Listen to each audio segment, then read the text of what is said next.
Estuvimos nosotros revisando la clase anterior, la temática que se refiere al origen y principios de la escuela neoclásica.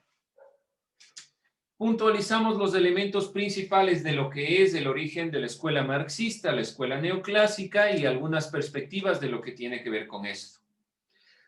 ¿Hasta qué parte hemos nosotros directamente puntualizado? Hemos revisado este principio de la escuela neoclásica y vamos a puntualizar qué era la escuela neoclásica.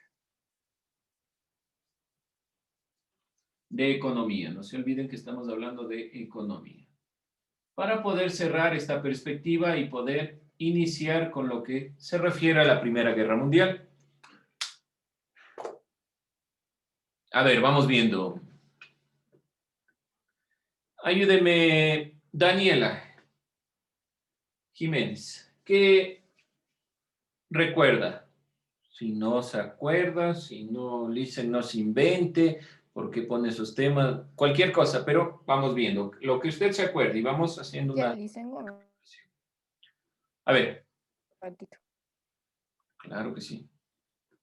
No se olviden, saquen sus apuntes. Vamos revisando. Escuela neoclásica de economía, cuáles eran los principios, las ideas. A ver.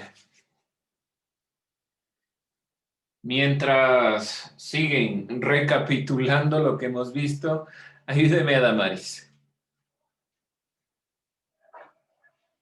Lisa, la verdad no me acuerdo. Perdón. Lisen, no me acuerdo, ya boté su cuaderno. Espérese que se acabe el año, pues no le queme al cuaderno todavía. Ya le he ido a quemar en el año viejo. No, pues así.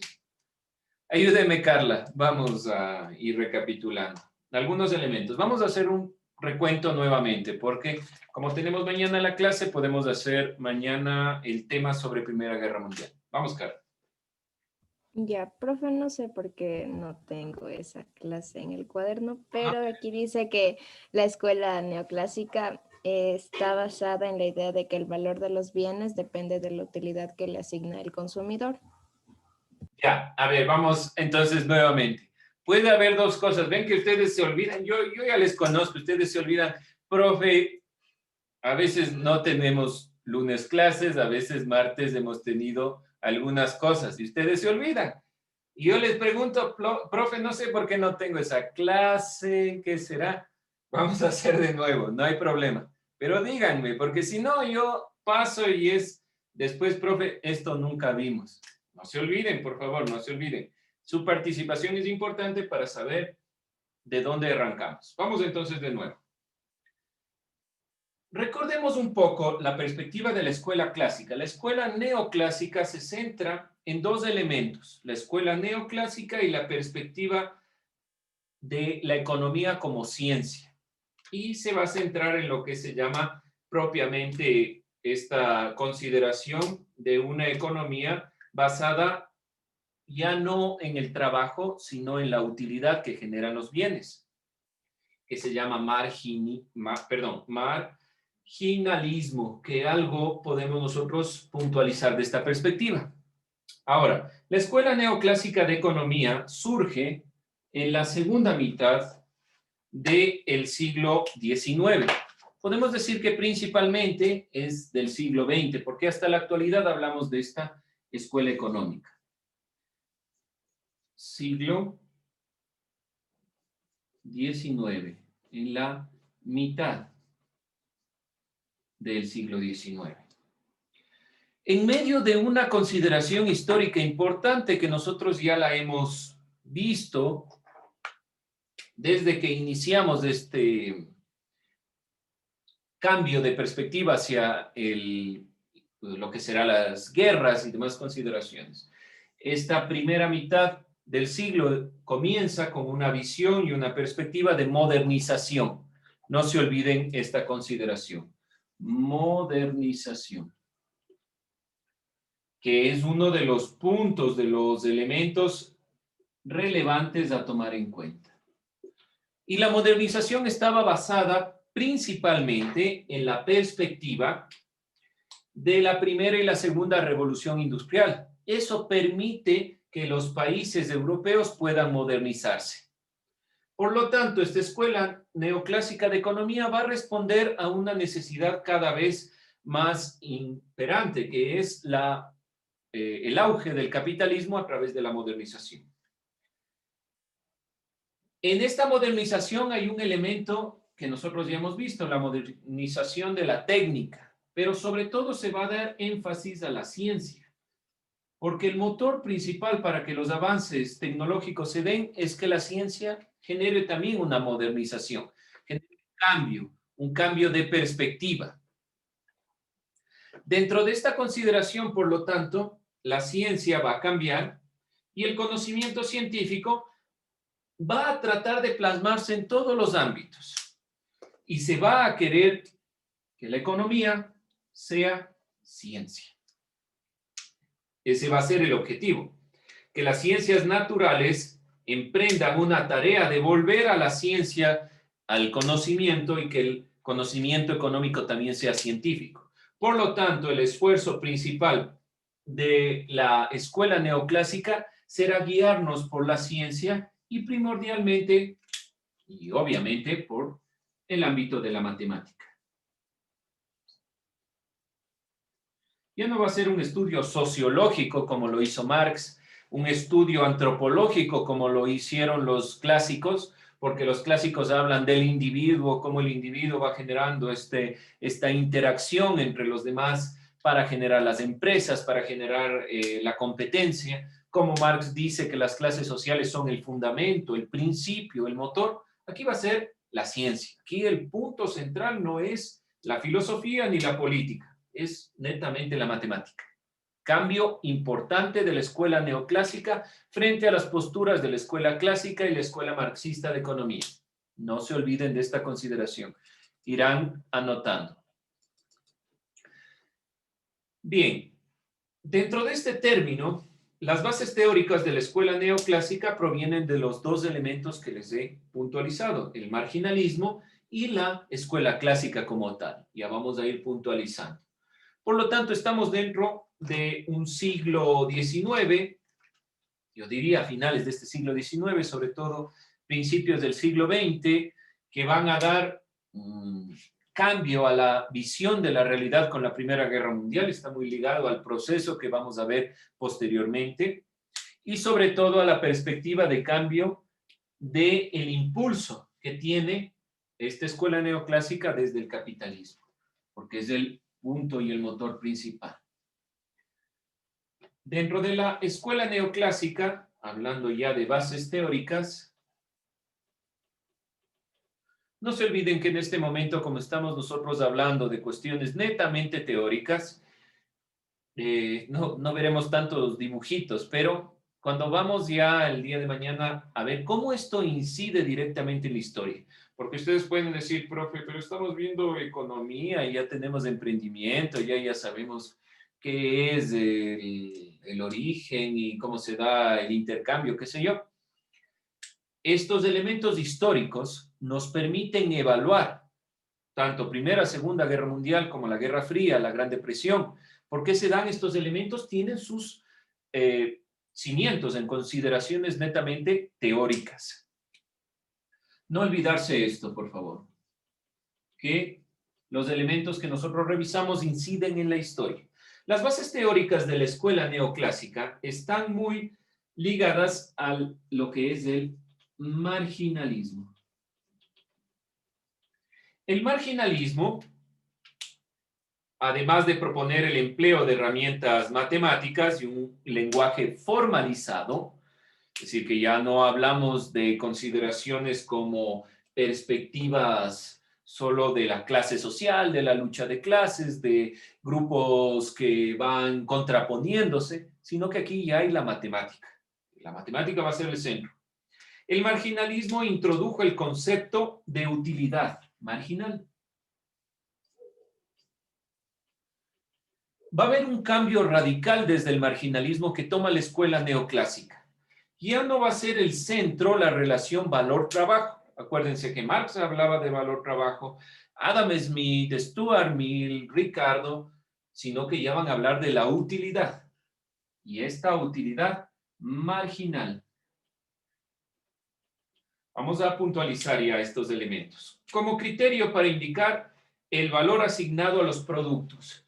El valor no está determinado de un producto por el trabajo. Está determinado directamente por la utilidad que tiene el objeto. Y esta utilidad va a estar interrelacionada con el mercado, porque el mercado de la oferta y la demanda determina el valor de los productos. Más oferta, más demanda, que es la serie de interacciones internas que tiene el propio mercado. A diferencia de la teoría de valor-trabajo de la escuela clásica y marxista, como ya les dije, el marginalismo a través del concepto de utilidad marginal plantea que el valor de los bienes no proviene del trabajo, sino de la escasez y utilidad de los bienes. Un bien adquiere valor, su valor a partir de la utilidad que proporciona. Por lo tanto, no está determinado por el trabajo, no por el trabajo. Acuérdense que Marx decía, a ver, el punto central y el problema central de lo que se va generando a través de el tiempo que se ha plasmado las perspectivas de las bases teóricas en la realidad es el trabajo. Aquella persona que trabaja no gana lo que debería y el sueldo está determinado solo por el dueño, la clase social, el trabajo y demás. En cambio, en la escuela clásica, ya vamos a ir puntualizando algunos elementos, también relacionan trabajo-valor. Aquí dicen no es el trabajo lo que va a determinar el valor del producto, sino que va a ser la escasez y la utilidad de los bienes. Entonces, la utilidad de los bienes, esta utilidad de los bienes va a determinar el valor del producto más la escasez o cantidad de producto. ¿A qué nos referimos principalmente? A la perspectiva de que si hay mayor producción, los costos bajan. Si existe mayor demanda para un producto y ese producto está ampliamente en el mercado, por lo tanto los costos van a ser menores y va a poder entregarse a la mayor cantidad de personas posible. Si existe menor demanda, obviamente el costo de producción va a ser mayor porque no hay quien compre y por lo tanto va a comenzar a generar escasez. Todas estas relaciones son matemáticamente relacionables. ¿A qué me refiero? A que no va a ser simplemente lo que pasa en el mercado, lo veo, sino que lo matematizo, lo hago teoría. E influye directamente en la visión, influye muy fuerte en la perspectiva, porque los teóricos que están aquí tratan de matematizar, de generar ciencia. Bien. Esto dentro de lo que es propiamente uno de los elementos, el marginalismo. Vamos a ver el otro elemento que influye en la escuela neoclásica, que es propiamente la escuela clásica. Obviamente tiene que quedar algo de esa escuela, si no, no se llamaría neoclásica. La escuela neoclásica también tiene su fundamento en la combinación con la economía clásica. ¿Cuáles eran los elementos de la economía clásica que recuerdan? ¿Qué elementos recuerdan de la economía clásica o de esta escuela económica clásica? ¿Qué podemos puntualizar? ¿Algo de John Stuart Mill o de Adam Smith?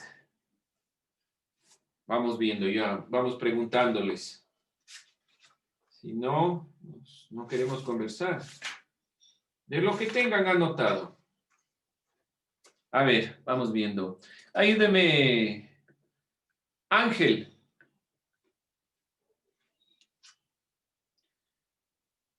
Escuela Clásica de Economía. ¿Cómo le dicen? ¿Cómo? La Escuela Clásica de Economía. ¿Qué elementos eran los más importantes? No me acuerdo, dicen. Pero eso debe tener anotado, no se acuerde, búsquelo. Oje, sus notas, sus apuntes. ¿Qué puso? La clásica, es que no me acuerdo, dicen. Ya le digo, no le estoy preguntando de memoria. ¿Qué puso? ¿Qué anotó? A ver, ¿qué puso? ¿Qué notó? Escuela clásica, O sea, se mi, refiere a un pensamiento económico, así, algo así, Licen. algo así, sí, pero le hablo ya específicamente, nada de algo así. Es, por ejemplo, John Stuart Mill, Adam Smith, David Ricardo. ¿Qué decían sobre la economía? Porque en algo se asienta. Me queda la duda, Ángel, ¿está anotando o no está anotando? Listen, ¿no decía que era un libre comercio sin que interceda el Estado? Ya, Adam Smith y de la mano invisible. ya, vamos, libre comercio.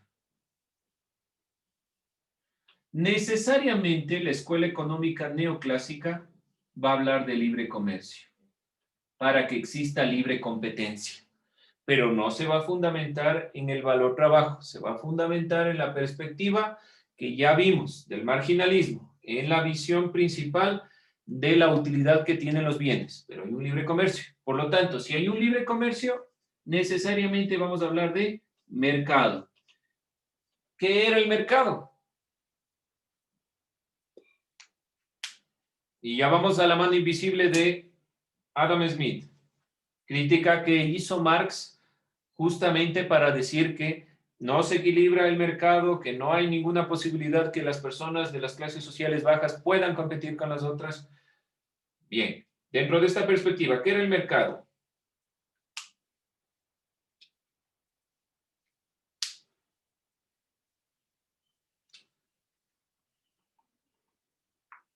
Vamos viendo, vamos revisando. Otro elemento que se tomará de la economía clásica, esta consideración del individuo, el individualismo. Centra su atención en el estudio de las relaciones del mercado. Para este fin adopta el individualismo metodológico proveniente del marginalismo y también de la escuela de la perspectiva clásica, y hablará principalmente del mercado. Desde una perspectiva neoclásica, los bienes que deben ser producidos por una sociedad son aquellos que satisfacen las necesidades de los individuos. Ya voy a puntualizar este elemento que acabo de decirles, que es importante, porque nuevamente regresamos a la perspectiva del individuo. En cambio, en Marx, ¿cuál era el fundamento? La sociedad. Frank, cuénteme. ¿Está ahí, Frank? Cuente. Profe, hello. No apaguen su cámara. Yo dudo, yo veo apagan su cámara, digo, ya se fueron. Ya no están. A ver, Frank. ¿Qué es mercado?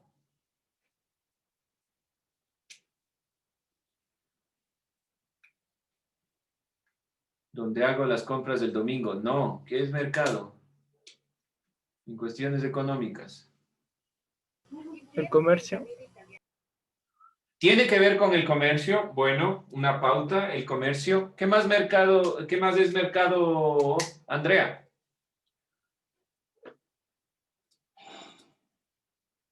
Que es propiamente mercado en cuestiones económicas. Tiene que ver con el comercio, en eso estamos claros, porque la comercialización de bienes y productos es importante y está determinado aquí. ¿Qué más? ¿Qué es mercado?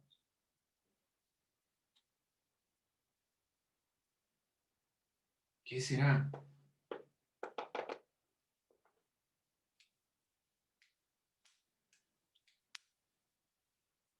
A ver, vamos. Si no, ya saben, tienen diccionario, internet, Wikipedia, lo que ustedes quieran, pueden buscarlo. Es sencillo con la tecnología que Es tenemos. el intercambio de bienes o servicios. Ya, es el lugar que no es físico, pero donde se da propiamente el intercambio de bienes y servicios. Intercambio. Esto es lo importante. Y este intercambio, dentro de la perspectiva de la escuela neoclásica, este intercambio estará determinado por la utilidad. del producto en sí mismo. Por lo tanto, ¿qué determina los precios? No es el trabajo que se le ha puesto al producto, porque la maquinaria ya lo hace en serie, lo hace en masa, sino que va a ser la utilidad que tenga ese producto, el que acceda. Desde la perspectiva neoclásica, los bienes que deben ser producidos por una sociedad son aquellos que satisfacen las necesidades de los individuos. Estos bienes, el intercambio de bienes y servicios, tienen una utilidad para los individuos. Si generan una utilidad para los individuos, lo que genera la sociedad, entonces hay un equilibrio. Los bienes producidos por medio de las técnicas que se sustenten de forma más barata han de ser sujetos de mercado. Por lo tanto, hay una competencia fuerte en la producción y la tecnificación, la ciencia, va a generar esta posibilidad de que haya mucha más competencia y que los productos sean mucho más baratos. Dentro de las críticas principales que nosotros, si recordamos, por ejemplo, una de las críticas de Marx a la escuela clásica era la mano invisible de Adam Smith. ¿Qué era esta mano invisible? Para que quede claro, que quede totalmente claro. A ver, Abigail o Noemí, que estamos por ahí. ¿Recuerdan qué era la mano invisible de Adam Smith?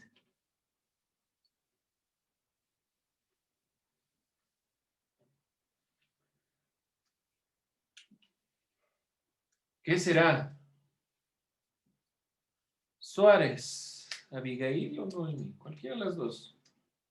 ¿Qué recuerdan? ¿No se acuerdan? No me acuerdo, dicen. Ya les veo con cara de no me acuerdo, dicen. Francis. Hijo, y ahora quién le pregunta, ya le veo. No. A ver, la mano invisible era cuando existe un comercio A y pone su negocio y vende a tal precio, se crea otro mercado, o sea, sí, otro comercio, el comercio B, que hace su producto y lo vende a menor precio y así un comercio C, Ya, generando así la competencia. ya, muy bien. Comercio de... En este ejemplo, que nos permite comprender que hay una mano detrás que dice, vamos a regular, supuestamente, y las personas que acceden, las voy a ejemplificar con estas flechas, las que acceden al comercio a comprar el producto de este comercio, una de estas, va a decir, no, yo también puedo ponerme un emprendimiento, y este emprendimiento va a generar un nuevo comercio.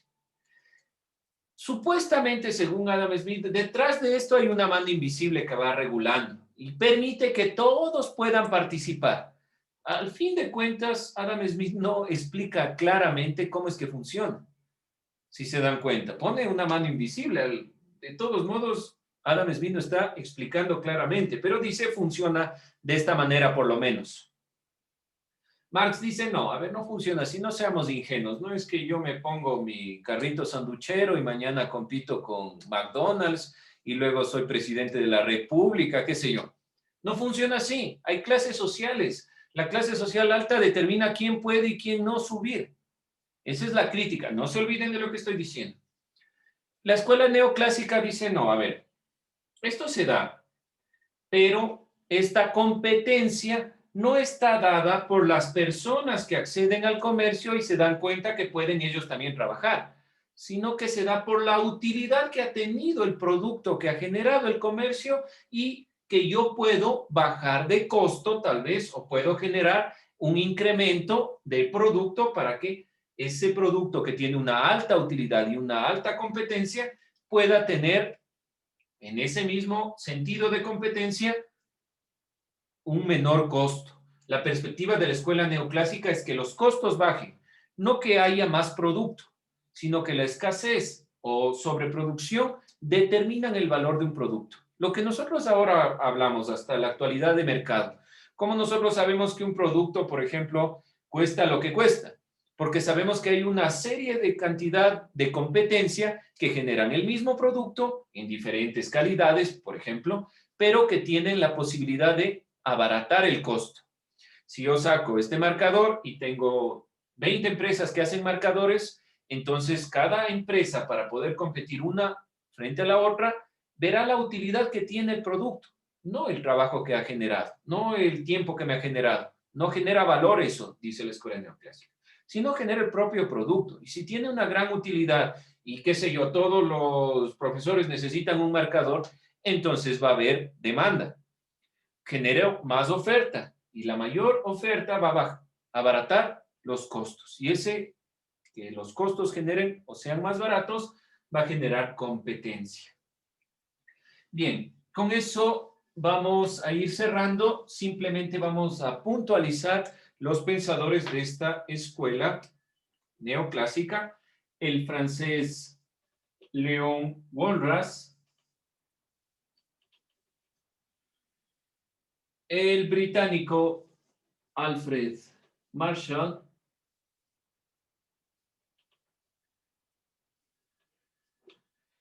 y el estadounidense Irving Fisher.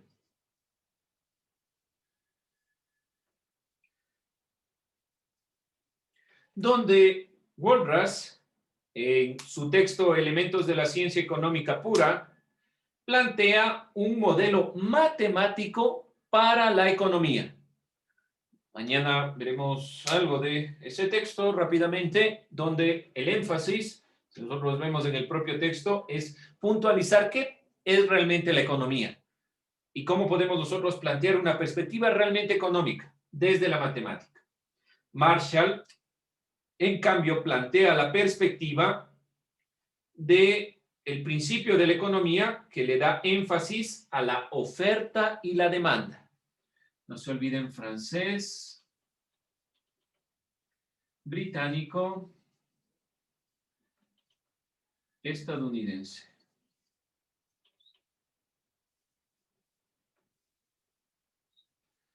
Estos pensadores le han dado un plus a la perspectiva de lo que es la escuela neoclásica. Y el pensador Fisher plantea la perspectiva principal o la visión principal ya de una economía o de índices económicos o de perspectivas económicas por parámetros matemáticos. Hasta la actualidad la matemática, o por lo menos en la actualidad la economía ligada a la matemática no es una ciencia, pero por lo menos gracias a los aportes de Fisher se han planteado estándares económicos, es decir, qué oferta, demanda se puede plantear. Con eso vamos a cerrar esta clase.